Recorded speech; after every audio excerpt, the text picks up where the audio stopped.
You guys remember those cars that we got issues with? You know, like the ones that flop around or they spin out and drive like a cardboard box with no weight to it. Yeah, you guys know the cars I'm talking about.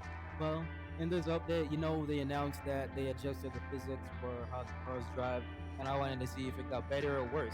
I've just been doing the missions and that new construction thing, but I haven't really gotten around to driving or drifting.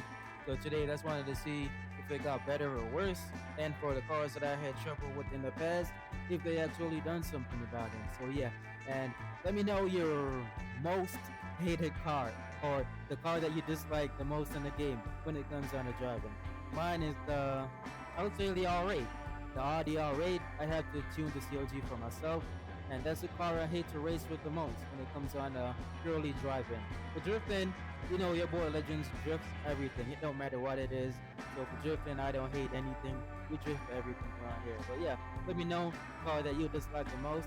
And with that said, let me dive right into the physics test. Alright, so just to show that they explicitly said they adjusted the physics for cars. Is it specific cars? Is it all the cars? I don't know, but I know exactly which car I'm gonna go to, and that is the R8. I hated driving this car without tuning it. Like the stock COG on this car was just, you know, the worst, bro. You could not drive with this in a stock COG. So this is the R8. Oh yeah, you got a. I forgot I had a drag one on this. I thought I had a track. I thought I had a track R8, but we can work with this one either way. I'm gonna reset everything. Reset the COG. No, everything is stock. How does this thing drive? Let's go find out.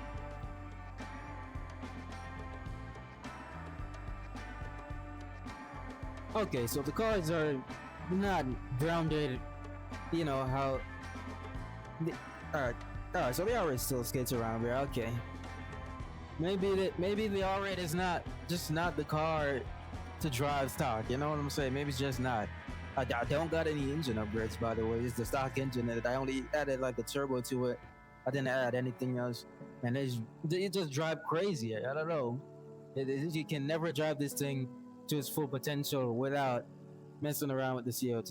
So that's the R8. Which other car used to act crazy? Did we always have a problem with the GT3 RS too? Alright, what about the GT3 RS? Maybe it feels better, because you know this car is one of the popular ones. Maybe it did better. So I'm gonna reset everything and hop back in there. See what's going on. Our tires seem fine. We don't exactly need any new tires. Let's run it. GT3 RS, will it hold for the first corner? Let's see. I'm gonna ease up and turn. Ah man, that might be the road. That might be the road. I took that corner bad, honestly. The car feels better than the R8. So see what I'm talking about? Even though I spun out there, it's not as like, you know, weightless like the R8. So that's holding a lot better. It's not tripping out like the R8 was. I don't know if this is how it always driven, but yeah, I feel like the driving still isn't ready yet. Maybe they improved it just a little bit, but not like CPM2. CPM2 is where it's at right now when it comes down to racing. Unless you of course change your COG and stuff like that in this game. AMG1, another car that also gave a lot of problems with the stock COG. I actually had to make a video with a tune for this car. Let's see if anything changed stock. If nothing changed, then we know that most of the cars didn't have anything done to them. So let's see. Yep, still dips down. It has that dip still, and spins you right out. Doesn't hold the ground at all. It doesn't understeer like what happens in CPM2. Still the same old to me. But what about drifting now? We're gonna test the drifting in the R32. You know, one of my classic designs that a lot of you might recognize from the old days. And we're gonna see if they change anything better or worse. Let's go. This setup was already good on it. It seems to be fine. Just my skills are a bit rusty, so I haven't drifted all-wheel drive in a bit. I mainly do rear-wheel drive now. But as for the drifting, feels alright. A little faster than how I remember it, but you can still adjust to it. And the car straightens a little faster too. The cars didn't straighten that much before. But yeah, that's for the drifting and the driving. Not much improvement, but I do feel changes. I don't know. I don't know how to describe it.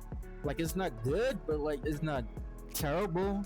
It's like how it used to be before, but there's a slight change to it. I don't know. Rear wheel drive drifting. I'm gonna have another dedicated video to that. I'm gonna try to drift the new Ford truck or something.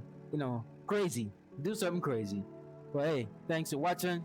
I hope you guys got something out of this and you know what to expect. Don't expect any big improvement. That's all I can say. And yeah, see you in the next one. Stay safe. Legends out.